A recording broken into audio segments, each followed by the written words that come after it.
bienvenue. La personne forte est celle qui surmonte les obstacles et la personne sage, c'est celle qui raccourcit les chemins. C'est donc avec ce proverbe chinois que nous démarrons cette émission et nous vous savons nombreux devant vos postes téléviseurs car à 12h GMT, on est tous... Salut. Ouais, rendez-vous immanquable.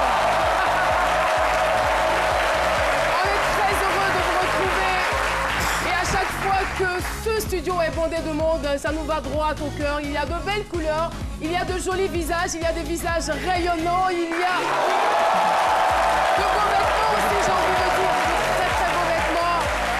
Et ça nous fait plaisir. Et nous sommes donc d'attaque aujourd'hui, n'est-ce pas, Aloucine Sidibé, notre charmeur.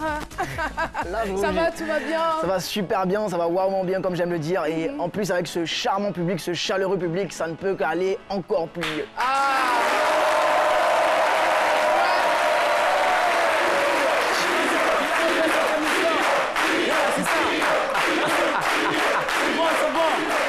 C'est bon, merci beaucoup, bonjour à tous, merci, voilà. Voilà, c'est ça. Combien de personnes parmi vous ont pris leur tension artérielle ce matin? Moi je voulais te demander, Alors. je vais vous demander en fait, quel est le nom de votre invention? Oh là là là, c'est pas une invention, c'est mon tensiomètre. Et ça, c'est... Au fait, souvent, vous allez à l'hôpital, quand on vérifie, vous faites tous les examens, on dit on n'a rien vu. Pourtant, vous êtes malade.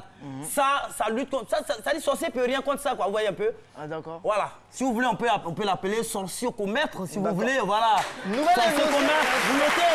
Nouvelle invention sur la liste de mes inventions, le sorciocomètre. Non, mais j'envoie ça aujourd'hui parce que hier, j'ai eu un petit bobo sur le plateau. Pour ceux qui ont suivi l'émission, à un moment donné, j'ai quitté le plateau parce que ça n'allait pas. Je parlais des sorciers et là, j'ai eu une douleur au niveau de la nuque. Et là, je suis venu prévenir ça. Et sorcier...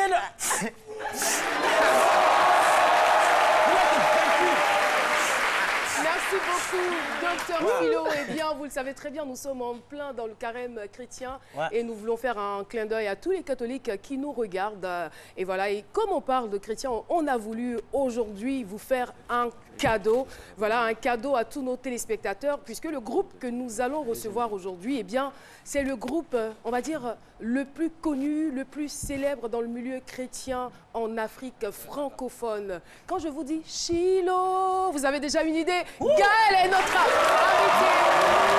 Nous recevons donc deux membres du groupe Gaël. Et voilà. Waouh. Merci de vous asseoir. Et voilà, nous avons donc le privilège d'avoir deux membres du groupe Gaël sur notre plateau. Deux membres et non des moindres. Monsieur Atoms Nguma, coordonnateur Gaël Ministries, et Nadège Impoté, voilà. J'espère que je n'écorche pas le nom. Elle est chanteuse et manager de Gaël Kids.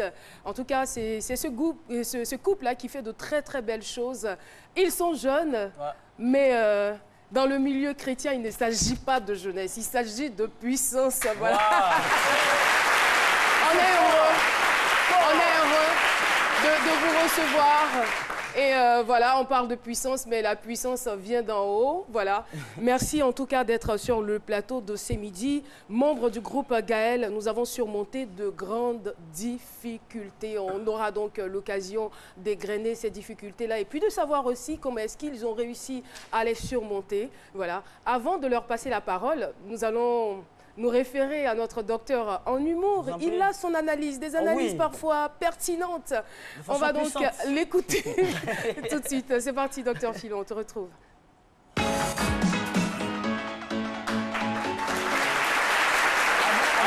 Merci beaucoup. Des difficultés, oui. Avant de débuter votre analyse, j'aimerais savoir, est-ce que vous êtes hypotendu ou hypertendu? Non, ça là c'est Ipra. Souvent ça monte, souvent ça descend, donc voilà. Merci beaucoup. Ouais, je veux dire, pour revenir au thème, je veux dire que les difficultés, il y en a partout. Nous-mêmes, on traverse des difficultés. Ici, j'ai envoyé ça aujourd'hui. Voilà, c'est des difficultés. Gaël, vraiment, moi, ce groupe-là, j'aime surtout la voix. Ça me faisait dormir. Ça me faisait dormir. Moi, je ne dormais pas beaucoup quand j'étais petit. Et ça me faisait dormir. Et vraiment, merci. Ravi de vous voir en face aujourd'hui. Et j'ai fait un petit truc, Gaël. La signification, même pour ceux qui ne vous connaissent pas, j'ai sorti. Gaël, c'est un groupe africain qui évangélise par des louanges. Vous pensez que c'est comme ça?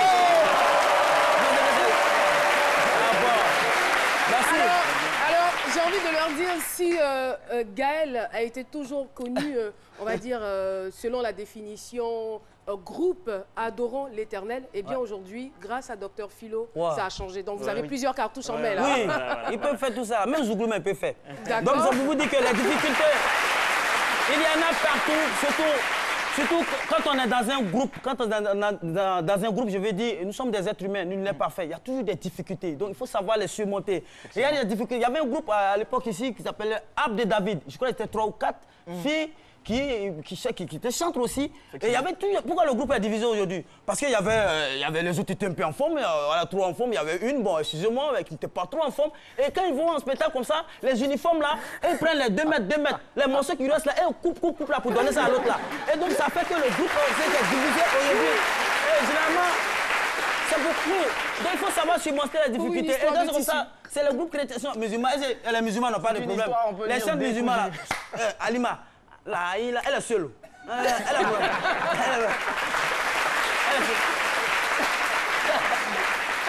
si elle doit avoir des problèmes, c'est avec ses doigts. Si elle n'a pas de problème. Donc je veux dire que puis c'est un groupe congolais. Si vous avez des difficultés, je veux dire quelque part que c'est vous-même qui allez chercher vos difficultés. Congo là, c'est pas Bachengue, c'est pas Ndombolo, c'est pas Rumba. Vous faites quoi dans un chrétien? C'est vous êtes parti chercher vos propres difficultés. Ça n'engage que moi, c'est mon avis là-dessus. Mais je veux dire que dans un groupe, il y a toujours des problèmes. Et souvent, il y a des petits problèmes tout tels. Quand vous allez en groupe, moi je parle, c'est vous qui connaissez mieux ça. Et dans le groupe, il faut toujours chercher des gens qui ont la foi. Et là, la dame, elle chante. Mais ça manque elle à la foi. Ça manque elle à la foi. Quand vous allez voir quelqu'un qui n'a pas la foi, il va aller chanter à une grosse voix. Le groupe, je vais dire, je prends un peu les chantres ici, ceux qui ont chanté Brûle à moi, le feu, Shekina. Mais eux-mêmes déjà, ils sont toujours soudés parce qu'eux-mêmes, ils ont déjà mis le feu entre eux et le diable. Feu, brûle à moi, brûle à moi. Donc c'est ça. Ça va dépendre souvent des titres que vous chantez. Et je veux dire que vraiment, il y a toujours des difficultés. Il faut savoir les surmonter. Parce que les difficultés, elles-mêmes ont des difficultés qui sont des problèmes. Et il faut résoudre ces problèmes-là pour pouvoir surmonter ces difficultés. Voilà. Merci beaucoup. Docteur Philo, j'entends Aloussène dire je suis perdu. C'est-à-dire que son pote de tous les temps, hein, en fait, il n'arrive pas à le suivre. Au début, je vous suivais. Mais au milieu de ton analyse... Non, si vous êtes malin, ne cherchez jamais à comprendre Docteur Philo. Merci beaucoup, Docteur Philo. Et nous allons partir tout de suite pour la question du micro-trottoir. On attend les réponses. La question, elle est toute simple. Connaissez-vous le groupe Gaël? À tout de suite. Je connais le groupe Gaël, c'est un groupe de chantres congolais que je connais bien. À travers les chants, voilà, c'est impossible, tout ça là, tout est possible. Bon, vraiment, tu sens qu'ils ont l'esprit de Dieu en eux. Voilà, les chansons ne sont pas composées à la va-vite. Il y a une inspiration spirituelle. Voilà, quand on parle de spirituel, c'est du côté vraiment divin, voilà, qui est vraiment accompagné dans tous les chants, dans tous les concerts. Tu sens la présence de Dieu. Vraiment, c'est un groupe qui m'a plu et qui me plaît toujours. Je connais le groupe Gaël. C'est un groupe de chant, je pense bien, Congo. Il vient du Congo. Non, je n'ai aucune idée du groupe Gaël. Ce groupe ne me dit rien. Jamais entendu parler. Je ne connais pas le groupe Gaël, à vrai dire, mais je connais une de leurs chansons qui a pour titre Chilo. Oui, je connais le groupe Gaël. C'est un groupe de chantres. Je les connais bien. C'est un groupe même qui a beaucoup cartonné. Je connais même un de leurs sons qui s'intitule Chilo, je crois. Oh, je ne saurais pas vivre loin de ta vie. Et voilà. Merci beaucoup à Espérance Kouakou pour ce micro-trottoir. Et je rappelle que nous sommes en compagnie de 2 membres du groupe Gaël Atoms Bouma, coordonnateur Gaël Ministries, et Nadège, son épouse, chantre-manager de Gaël Kids. Encore une fois, à Kouaba en Côte d'Ivoire, à Kouaba, Abidjan, ce n'est pas la première fois.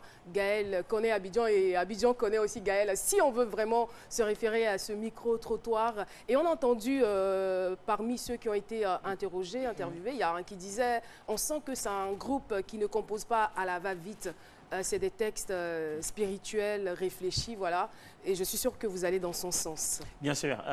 On est élevé au pied de Papa Alain Moloto, qui était quelqu'un de très rigoureux, qui a lui-même été pendant longtemps dans les arts du spectacle et aussi dans le journalisme. Donc, il est très, très rigoureux en ce qui concerne la communication, comment il faut communiquer. Et il a toujours eu comme principe, c'est pas parce que c'est de Dieu que ça doit être moche. Alors, il était là derrière les prononciations, derrière les styles poétiques. On était quand même un peu le premier groupe, si je dois me permettre de le dire, qui a rigoureusement commencé à appliquer l'art de la poésie en y mettant du rime dans chaque cantique, que ce soit en lingala comme en français. On veillait, même une fois qu'il a tenté quelque chose qu'il aimait bien faire, il a rimé au milieu de la phrase et à la fin de la phrase. Donc c'était aussi l'excellence était pour nous un don que nous faisions à Dieu, quoi, et nous avons gardé cette façon de faire. Et vous comptez aujourd'hui combien d'années au sein du groupe Gaël? Cette année précisément, depuis le 7 mars, donc nous avons 20 ans. 20 ans? 20 ans d'existence. Et vous avez intégré... 20 ans d'existence, 20 ans, c'est pas 20 jours. Et vous, en quelle année vous avez intégré le groupe? Moi, c'est depuis 19 ans et demi, je vais dire. Hein. Il faut dire que pratiquement à la création. Je n'ai manqué que quelques mois, en fait. Juste quelques mois. Ouais. Et vous, madame? C'est depuis 2003. Depuis 2003, d'accord. Ça fait 15 ans. 15 ans, c'est beaucoup, un vrai parcours. Et tout à l'heure, quand vous avez parlé du fondateur de Gaël, Papa Moloto, comme vous aimez à le dire, malheureusement, qui s'en est allé. Et on a lu la presse par rapport aux différents empoisonnements, et on se demande bien pourquoi ou qui en veut, qui peut en vouloir à la vie d'un serviteur de Dieu.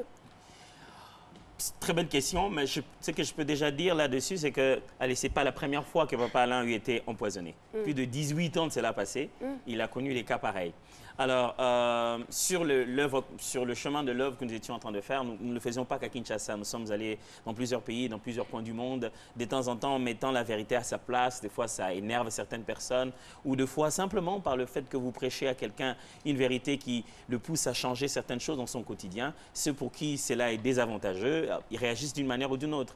Mais quant à savoir précisément le dernier empoisonnement qui a quand même rendu la situation de sa santé un peu plus difficile, vraiment savoir d'où ça vient, c'est un peu difficile à vouloir vous le dire. Est-ce qu'on n'a pas commencé à le soigner? Bien sûr, on s'est remis à le soigner, mais malheureusement, le poison avait fait déjà tellement d'effets dans son corps, il avait déjà perdu beaucoup de parties de son corps, son poumon était en mauvais état, son cœur battait très lentement, il avait difficilement à faire quelques mouvements, ses jambes, ses pieds commençaient à avoir des sérieux problèmes qui gonflaient, commençaient à pourrir à certains endroits. Il était quand même passé dans des très mauvaises conditions. Bien, bref. Qu'est-ce qu'on peut dire dans toutes ces choses-là? Il a connu des moments d'empoisonnement où après, il n'a rien eu. Simplement, on est allé, on a dit, bon, tu es empoisonné, et le lendemain, après, plus rien. Mais je pense que cette fois-ci, le Seigneur en a profité aussi pour le récupérer, voilà. Il avait besoin de se reposer peut-être? Je pense que oui. Avec tout le travail abattu. Plusieurs générations, plusieurs travails, plusieurs personnes à gérer, plusieurs passions à exprimer, plusieurs fronts à se battre pour pouvoir exprimer ce qu'il a comme appel. Je pense que se reposer, c'était une bonne chose pour lui. C'est vrai, vu comme ça, d'un point de vue spirituel, je veux dire, ça peut paraître quand même facilement supportable, mais en même temps, tout le monde ne l'a pas vécu de la même façon. Je veux dire, un fondateur qui part, c'est une armée, c'est une bergerie qui reste vide. On va dire, comment est-ce que le groupe ou la majorité du groupe a vécu cela? Vous l'avez presque dit, donc un fondateur qui part, ça change un peu beaucoup dans la tête des gens, mais moi je pense que la meilleure philosophie, c'est de comprendre que la fondation part toujours. C'est la première des choses qu'on construit dans une maison, et puis c'est la première des choses qu'on ne voit jamais après que la maison est construite. Mais malheureusement, les gens n'y réfléchissent pas comme ça. Ils ont l'impression que quand un fondateur part, c'est la maison qui disparaît. Or, c'est le fondateur qui va plus en fond pour maintenir la maison. Et du coup, quand il est parti, vous imaginez, tout le monde s'est dit « Ah !» Papa Alain Moloto n'est pas là, qu'est-ce qu'on peut attendre d'eux? C'est ça. Et puis, en fait, en tant que père aussi dans la maison, vous savez, quand le papa est là, c'est lui qui calme un peu les ardeurs, c'est lui-là qui est en train de sucer son bonbon et l'autre est fâché, mais c'est le papa qui sert un peu de tampon dans cette situation. Mais quand il n'est pas là, c'est lui qui avait toujours envie de cogner l'autre. Voilà, ça demande un peu, ça devient un autre climat de vie. Alors, que ce soit à l'interne, que ce soit à l'externe, le départ du fondateur, ça fait réfléchir différemment. Donc, c'était quand même beaucoup de pression interne, mais aussi de pression externe parce qu'on s'attend à ce que vous puissiez faire du Alain Moloto ou bien faire Alain Moloto, pendant qu'on est en même temps très conscient qu'Alain Moloto n'est plus, quoi. Justement, madame, alors, je veux dire, période difficile, le fondateur part, avant lui, il y a un décès, je crois, après lui, il y a un autre décès, donc 3 membres, en l'espace seulement de 3 mois, c'est quand même difficile. On se dit, attends, on se retrouve dans un milieu chrétien, mais pourquoi ça arrive à eux? Et puis, est-ce que derrière, il n'y a pas une malédiction qui se cache? Il y a beaucoup d'interrogations, il y a beaucoup de supputations, beaucoup d'élucubrations. Mais vous, personnellement, comment vous vivez la chose? C'était très difficile, très dur de voir, comment dire, la collègue, la sœur avec qui vous travaillez qui part. Et puis après, c'est lui-même, le fondateur, qui part. C'est quand même très difficile. Il n'y a pas des mots vraiment exacts pour exprimer exactement ce qu'on ressent. Mais c'est un sentiment de douleur, un sentiment d'abandon en même temps. C'était très difficile à surmonter. Mais bon, comme c'est pour que ce soit lui, le fondateur, qui est parti, que ce soit nous, nous servions Dieu. Le boss, c'était le Seigneur, c'était Dieu. Et c'est en lui aussi que nous puisions notre force. Et ça s'est très bien passé. Et c'est lui qui vous a soutenu. Cette période-là, elle dure... Elle dure combien de temps? Vous mettez combien de temps à vous relever, à sortir de cette situation?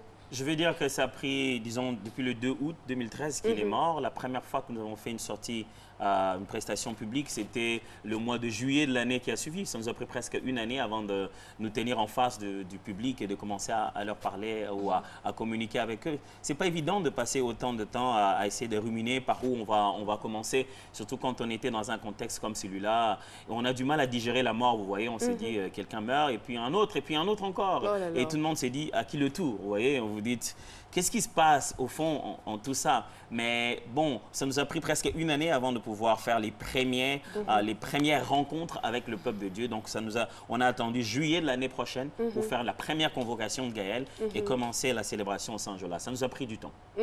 Et comment est-ce que vous parvenez à être donc coordonnateur de Gaël? Par quel processus?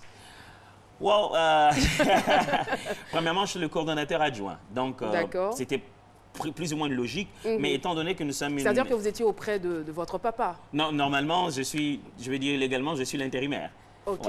Donc, en même temps, il y a quand même une logique parce que nous sommes une association sans but lucratif et l'État est un peu rigoureux en cette matière. Nous avons un statut qui stipule de quelle manière on doit voter un remplaçant dans ces conditions-là. Il était fondateur, un poste qu'on ne peut jamais récupérer parce que c'est aussi honorifique, mais il était aussi coordonnateur. Donc je n'ai jamais remplacé le fondateur, il est resté le même, mais il fallait remplacer le coordonnateur. Et pour cela, il y a un processus par lequel il faut passer par des élections, avec témoins, envoyer les PV, tout cela. On a dû passer par tout ce processus-là pour rester rigoureux avec nous-mêmes parce que après, c'est quelque chose qui ne s'est jamais fait. On n'a jamais besoin de faire des élections. Ce sera la première fois, tant mieux. Très, très bien le faire. Parce qu'après, maintenant, c'est devenu une série. Puisque les coordonnateurs vont devoir commencer à se succéder. Je ne serai pas l'éternel coordonnateur. Je n'y partirai pas nécessairement par la mort non plus. Mais peut-être qu'après moi, quelqu'un d'autre doit venir. Alors, par quel processus on devra mettre une autre personne après moi? Alors, il fallait établir cela comme un procédé. Et voilà, ça marche. À vous entendre parler, tout de suite, on se dit, ce doit être quand même une grosse machine, Gaël.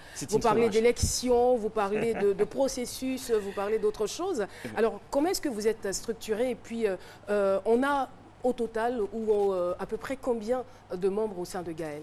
Le nombre de membres dans le groupe Gaël change avec les années. Pourquoi? Parce que nous avons une structure qu'on appelle le Cœur Gaël, parce que Gaël, ça s'appelle Gaël Ministries, c'est-à-dire il y a plusieurs ministères. Il y a le ministère de la musique qui est le plus connu, il y a le ministère social, où nous faisons des actions sociales, le ministère des enfants, où Nadège dirige, donc Gaël Kids. Nous avons le ministère de la parole et de l'enseignement, qu'on appelle la SINAD. Et donc, nous avons plusieurs ministères comme ça. Et donc, à l'intérieur, le ministère qui se gonfle chaque fois, c'est celui de la musique, où nous avons un Cœur Gaël. Chaque année, en début d'année, nous faisons faire un test, où les gens viennent, ils essayent de montrer leurs talents musicaux et on les recrute. Chaque année, on en recrute 200, 300, 400 de fois. À ce jour, avec toutes les années qui sont parties, on peut atteindre plus de 1000 personnes dans ce chœur-là. C'est facilement gérable?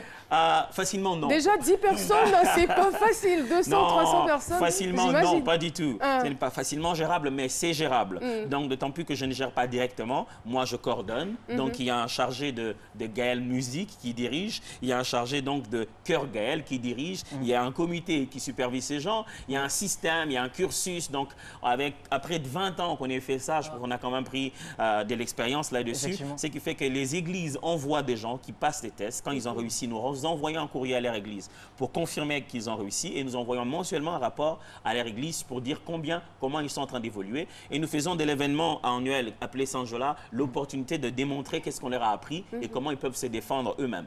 Vous en parlez avec tellement de passion que tout de suite on a envie d'aller au Congo et de voir comment est-ce que vous fonctionnez. Alors, oui, moi, je pense que vous avez les épaules solides pour faire face à cette grande tâche-là qui vous incombe.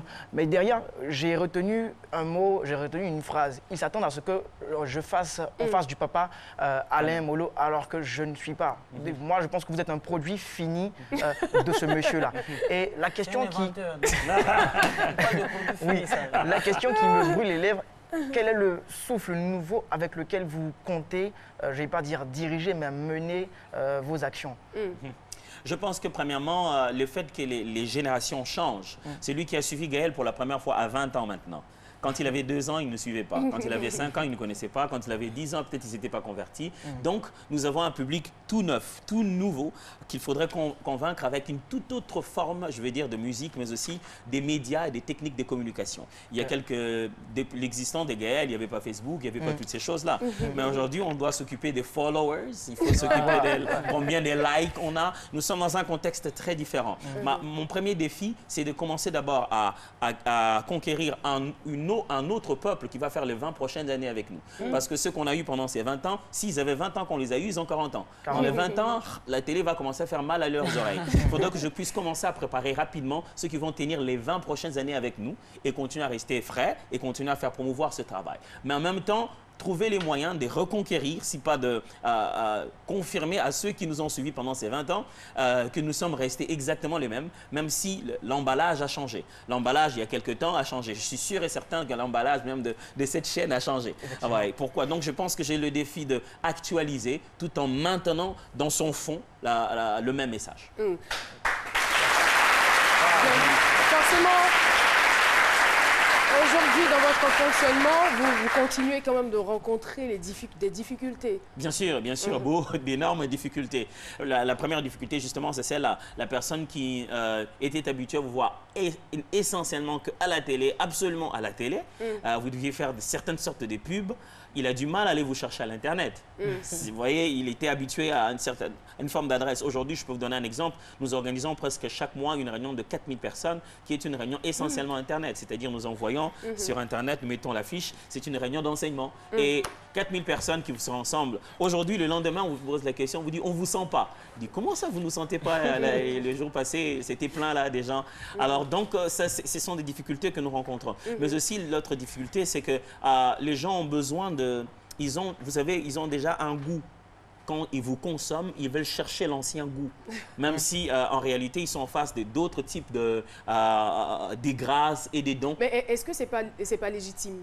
C'est totalement légitime, mais c'est légitime jusqu'à un certain niveau. Je vais dire oui, parce que on doit rester Gaël, mais je vais dire non, on ne peut pas être Alain Moloto. C'est cela. Tout ce qu'on peut. Mais quand même, la fondation, elle demeure. Oui, bien sûr. Cherchez-y du Moloto dans tout. C'est cela. C'est ça le problème. En donnant l'opportunité à nous d'être nous, parce qu'après les 20 prochaines années, on ne sera pas en train de perpétuer Alain Moloto, on sera en train de perpétuer Gaël. Et si très vite vous n'apprenez pas à embrasser le goût que nous vous présentons, alors vous serez tout le temps derrière sur votre soif, quoi. Moi, je suis entièrement d'accord avec ce que vous dites et j'adhère parce qu'aujourd'hui, ce qu'on a remarqué dans le milieu chrétien, quand le fondateur part, on a l'impression que c'est toute la fondation qui est brisée. Pourtant, ce n'est pas cela. Vous êtes en train de nous dire que le fondateur peut partir, mais étant donné que c'est l'œuvre de Dieu, elle demeure. Alors, je voudrais m'adresser à vous, madame, parce que vous dirigez quand même, on va dire, une branche de Gaël très délicate, le domaine des enfants. À ce niveau-là, comment ça se passe? Est-ce que vous vous sentez bien là-dedans? Et puis, quel genre de difficultés vous aussi vous rencontrez et comment vous les surmontez? C'est pas facile. C'est pas facile déjà de diriger. Bon, les adultes réfléchis, c'est déjà difficile. Et en plus des enfants. Mais les enfants, en même temps, les enfants, ils sont, comment dire, je peux pas employer. Adorables. Oui, les enfants malléables. sont malléables, en même temps ils sont mignons, bon, ça va, ça se passe très bien avec les enfants. Quand vous leur apprenez, les enfants quand ils sont passionnés pour quelque chose, ils suivent directement sans trop réfléchir, ils vont. Mais la difficulté de fois, c'est parce que ces mêmes enfants qui font partie de ces Gaël Kids, ces mêmes enfants qui font partie de l'école-dîme, de l'école du dimanche dans leurs églises, de fois les jours de répétition, ce sont les mêmes jours de répétition pour l'école du dimanche, donc c'est pas aussi facile que ça. Lorsque vous organisez, vous préparez des spectacles, en même temps, dans leur église, ils préparent aussi des spectacles. S'il y a Pâques, eux aussi, ils préparent là-bas. Donc, c'est pas toujours évident, mais ça va quand même. Ça va. Eh bien, très belle histoire. Parcours, on va dire, parsemé d'embûches, de difficultés. Mais par la grâce de Dieu, ils ont réussi tout de même à les surmonter. Ils sont sur ce plateau. Un joli couple que nous avons l'honneur de recevoir. Et voilà, aujourd'hui, si on doit parler, c'est vrai qu'on a déjà commencé à parler de Gaël. Je ne dirais pas forcément nouvelle formule, mais Gaël sous cette représentation qu'on découvre au fil du temps. Qu'est-ce que vous auriez souhaité que les téléspectateurs retiennent de ce groupe que vous constituez? Je pense que le premier message, c'est que Gaël n'est pas mort. C'est papa Alain plutôt qui est mort. Mais un artiste, vous savez, ne meurt jamais parce qu'il reste à travers ses œuvres. Donc, c'est ça notre chez les chrétiens, la mort est un gain. Exactement. Voilà. Donc, il est allé se reposer, si on doit le dire comme ça. C'est cela. J'aimerais qu'on le retienne, que le groupe existe et qu'il vit bel et bien et qu'il est en train d'évoluer. Et nous n'avons pas stagné. L'histoire la plus récente du groupe, ce n'est pas la mort.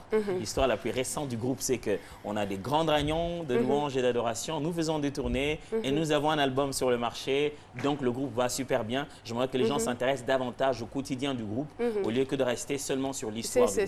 C'est cela. Il faut dire que l'album que vous avez enregistré, le premier après le départ donc, de M. Moloto, du pasteur Moloto, c'est bien sûr Sublime Parfum des Chants. Parfum qui chante. En 2016. En 2016, exact.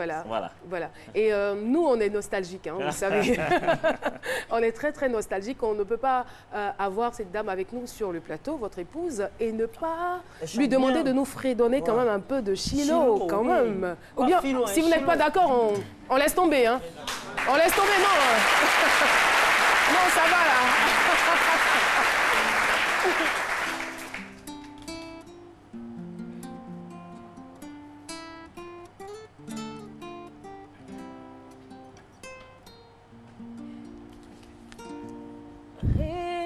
Répands-moi ta vie par les eaux de ton esprit. Crée en moi un cœur nouveau, je t'en prie. Tu t'appelles je suis pour me dire je sais, parce que rien ne peut troubler mon cœur en paix. S'il faut que je te dise amour, au-delà de tous mes mots, je te dirai, oh je t'aime, Chilo. Chilo, inscris ton nom dans mon esprit, sinon je ne saurais pas vivre moi ta vie.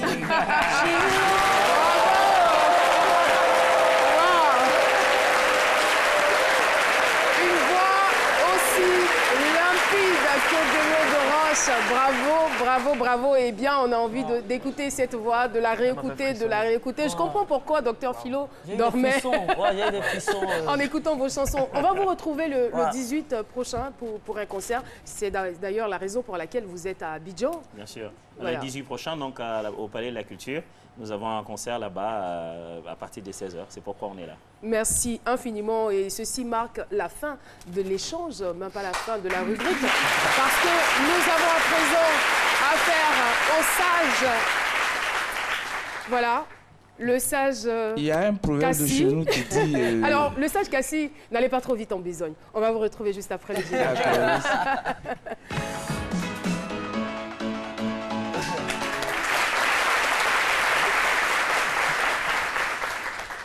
Il y a un proverbe de chez nous qui dit « Yamien plus sopé que ma fleur d'ifouet ». C'est-à-dire que Dieu entretient ses chantres. Oh. Et je vous vois débordant l'esprit. C'est une lucidité qui ne m'étonne pas. Aujourd'hui, nous sommes entre nous artistes. Messagers de l'amour, messagers de la paix. C'est donc un poème que je vais vous dédier. Je vais le dédier à l'artiste qui est en face de moi. Je salue l'artiste. Je te salue, ô toi l'artiste, rêveur infini qui baigne dans les sens. Daigne ne point être triste. L'Éternel t'assiste dans ton existence. Convertis le ciel en terre et la terre en un ciel vert, sans craindre l'armée de ton pays, car tu es un militaire sans treillis. Sois pur et sage, tu es le messager de l'amour. Enseigne les hommes. Oh, ne retarde point les labors, car les fils des hommes doivent vivre non seulement de ton message libre, mais bien plus des fruits de leur labeur. Merci beaucoup. Merci beaucoup, le sage Kassi. Très, très joli poème. Et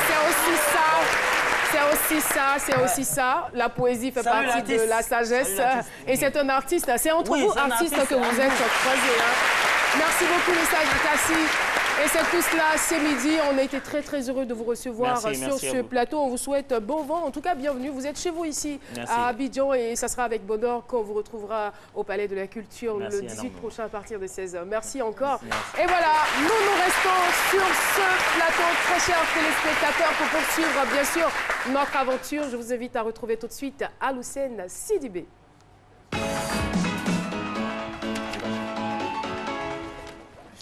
Alors pour ce midi, je vous offre Emeraude, un bijou de logiciel qui a pour fonction de gérer de manière automatique le courrier et aussi les documents administratifs des services publics et privés. J'ai rencontré Emeraude. Ah, j'ai entendu hémorroïde. Non,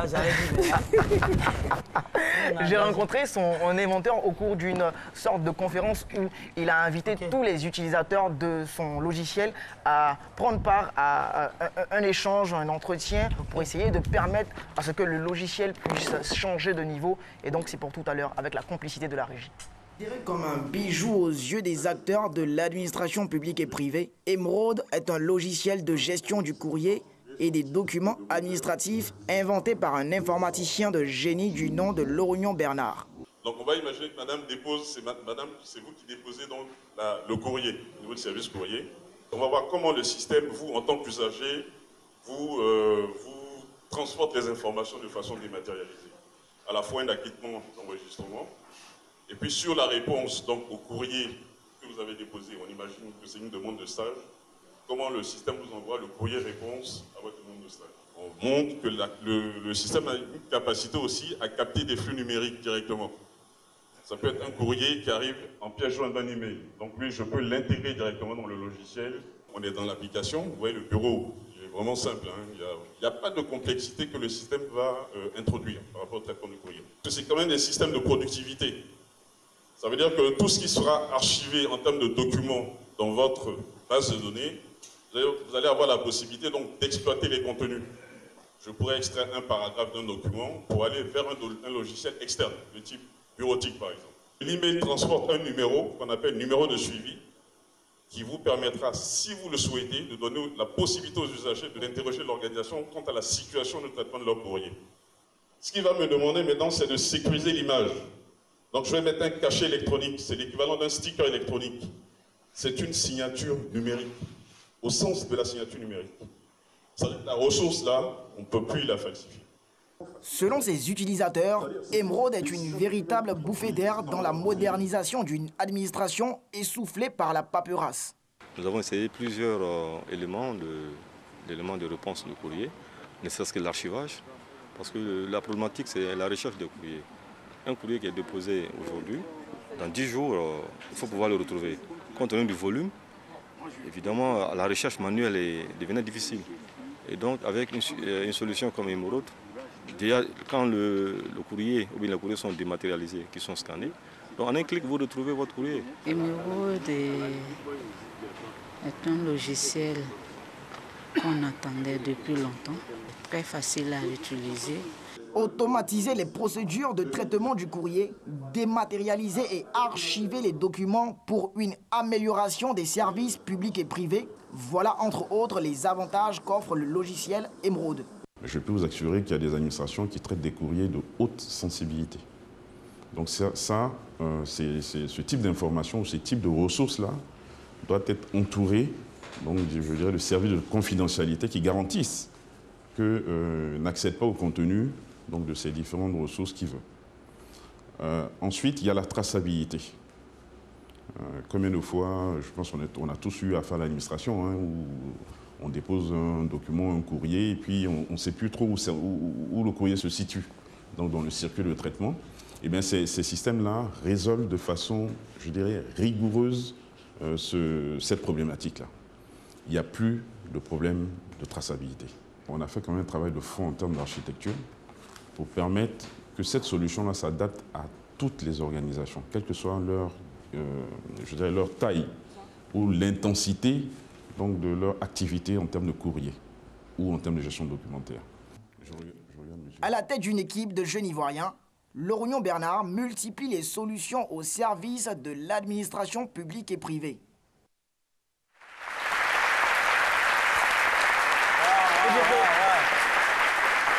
Il faut dire que vraiment c'est un génie. Il faut dire que le plus grand chantier du ministère de la fonction publique et même des autres services publics, c'est la dématérialisation des actes. Vous comprenez? Et donc avec son logiciel, avec cette belle trouvaille-là, on est en plein dans cette dématérialisation. On n'a pas fait les dossiers perdus, on ne retrouve pas vos dossiers. Effectivement. Ça arrive. Hein. Effectivement. Éviter les secrétaires. Bon, j'ai rien contre elles, mais il y a certaines quand même. Alors pour clôturer cette chronique, je vais vous dire à tous, ces personnes qui nous regardent, surtout les inventeurs, les innovateurs, inventer, innover, créer et réinventer notre quotidien. Merci. Merci beaucoup. Lucien Sidibé. Alors là, j'adore cette émission. Ouais. J'adore cette émission encore plus pour ce qu'on ne voit pas à l'antenne. Voilà. Il y a des choses. Hein. Il y a vraiment beaucoup de choses. Il n'y a que le public qui soit capable de voir ce qui se passe. Voilà. Mais vu que nous sommes donc, tous les gestes. Nous sommes complices, donc... Voilà, Caroline qui parle avec de grands gestes. Mais c'est comment? Non mais c'est cool quoi. C'est comme ça, c'est à l'avantage du public qui est en studio parce que il profite doublement de ces midis. Il y a ces midis off également. C'est ça. C'est ce qui est là, les gestes à côté, voilà. Et ils doivent se dire mais c'est la meilleure fois moi. Merci beaucoup. Eh bien, vous le savez, nous sommes en plein dans le Massa qui se déroule du 10 au 17 mars ici même à Abidjan. C'est un bonheur et un honneur pour nous d'accueillir cet événement. L'instant Massa, c'est maintenant.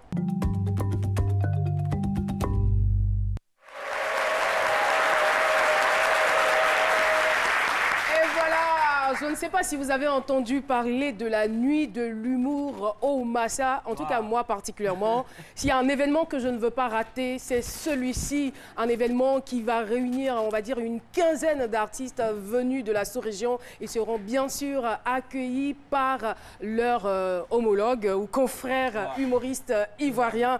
Merci donc de recevoir ces trois messieurs qui nous viennent maintenant, qui viennent nous rejoindre sur le plateau. Zongo, Salif et Mamadou. Voilà. Mamadou Tug, qui nous vient de la Guinée. Salif Sanfo du Burkina. Mamadou Djarama. Assalamu alaikum. Malekoum salam. Djarama. C'est un Guinéen, il n'est jamais passé à la télé. Non, j'ai dit que la matinée n'est pas passée à la télé. C'est comme ça que tu te fous des gens. L'humoriste Zongo est aussi avec nous. On l'applaudit très très fort. Et bien sûr, Salif Sanfo. J'ai du mal quand même à dire que vous venez du Burkina parce que écoutez-le. Emele à Djoukru. Emewe Trècheville. Si Bebremo Djoukru Bougou. Donc moi je suis... C'est vraiment un pays voisin. En fait, c'est un petit Adjoukrou qu'on a prêté au Burkina. On peut dire aussi... On peut dire aussi quelque part Alniké. Trama télé, trama vidéo, trama magnéto. Dis le gars là, non, Philo, il y a l'impression qu'ils sont 100 comme ça dans sa tête. On peut avoir la traduction. Non, c'est fini cette époque. Alors, Zongo, la nuit africaine de l'humour au Massa, on en parle avec vous. Ok, la nuit africaine de l'humour au Massa, on appelle avec Salif Samba. Mais avant quand même, le Massa a 25 ans et 25 ans ça se fête, n'est-ce pas? Joyeux anniversaire! Joyeux anniversaire! Joyeux anniversaire, Massa!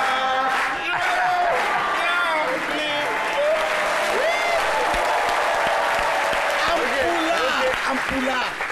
Massa Beidi Doubi! Massa Beidi Doubi! Massa Beidi Doubi! Massa Beidi! Merci beaucoup. Et tes bœufs? Tes bœufs là sont... Les peuples venir en ville, c'est des problèmes comme ça. Faites attention, moi je suis peul. Massa Beidi Doubi! Ah, tu es peul aussi? Je rappelle que Salif Sanfo est promoteur culturel, directeur du festival Ouistiti. Alors vous allez forcément apporter votre contribution à ce spectacle qui aura lieu. Quand? Demain déjà? C'est la grand-messe de l'humour africaine. D'accord. Et avant tout propos, je souhaiterais dire tout le bien que je pense de la RTI. Merci. Pour déjà bonjour, qui a permis de révéler beaucoup de Ouistiti que nous avons sacrés et pour lesquels nous sommes prêts à travailler davantage pour la promotion de l'humour africaine. Je voulais aussi dire merci à la RTI et à Joseph Andjou. Tout ça, c'est de l'humour. Hein. L'humour se conjugue désormais au féminin. C'est bien. Voilà, parce que... C'était la journée internationale de la femme, le 8 mars. Ouais. Comment vous avez lu dans mes pensées? Après... C'est ce que je voulais dire parce que ces midis aujourd'hui apportent plus que du bonheur à nos gens et vous savez que le rire est cathartique. Tout à fait. Le rire est thérapeutique. Vous avez l'un des asiatique. Non, pratique. Merci beaucoup. Voilà. Merci beaucoup. Et où est-ce qu'on vous retrouve exactement, Zongo? Le lieu? Bon, ok. Les amis, le peul là, il va nous créer des problèmes. Le spectacle aura lieu demain au Palais de la Culture à partir de 20h. Merci à cause beaucoup. de Dieu, ne parle plus. Mais il faut que l'enfant là, il voyage. Non, l'enfant doit rester ici. Il va aller. Je te jure, l'enfant là, on n'est pas obligé de quitter l'Afrique pour aller en Europe pour réussir. On peut réussir ici aussi. Ça, c'est clair. Alors, quand même. La preuve. Elle là. Moi, je sais que tu vas voyager. Je suis marabout professionnel et toi, tu vas voyager. Ça, je sais. Là.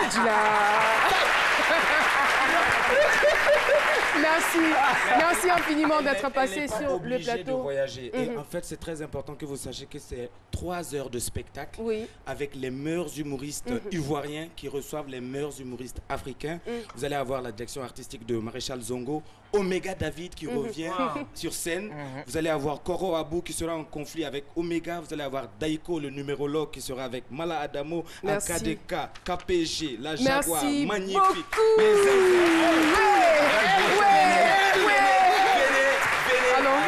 Ne me pousse pas, merci beaucoup. Quel chroniqueur? On est dans le quiz à présent, Zongo. Quel chroniqueur? Le quiz. Quel chroniqueur de ces midis est le présentateur de l'émission DDF? Réponse A, Jean-Michel. Réponse B, Aloussène Sidibé. Envoie donc A ou B au 98 133 pour tenter de gagner 100 000 francs. Tout de suite, je vous présente un défilé. Les détails dans quelques instants. Nous sommes toujours dans l'instant Massa.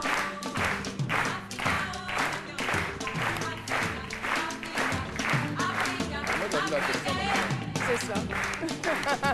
Vous êtes entendu ou quoi? Et voilà, simultanément, nous allons recevoir mademoiselle Juliana Kofi. Elle est journaliste et chargée de communication Massa Mode. Mademoiselle Juliana Kofi, merci de nous rejoindre sur le plateau.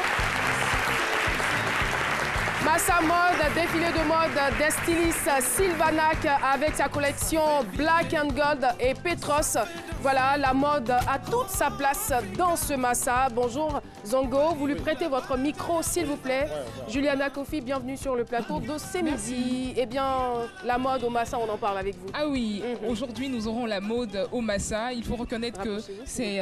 D'accord, c'est bon là. Mettez-vous là, prenez ma place pour qu'on vous voit. D'accord. Voilà, allez-y. Le pelle là, il faut l'enlever là-bas.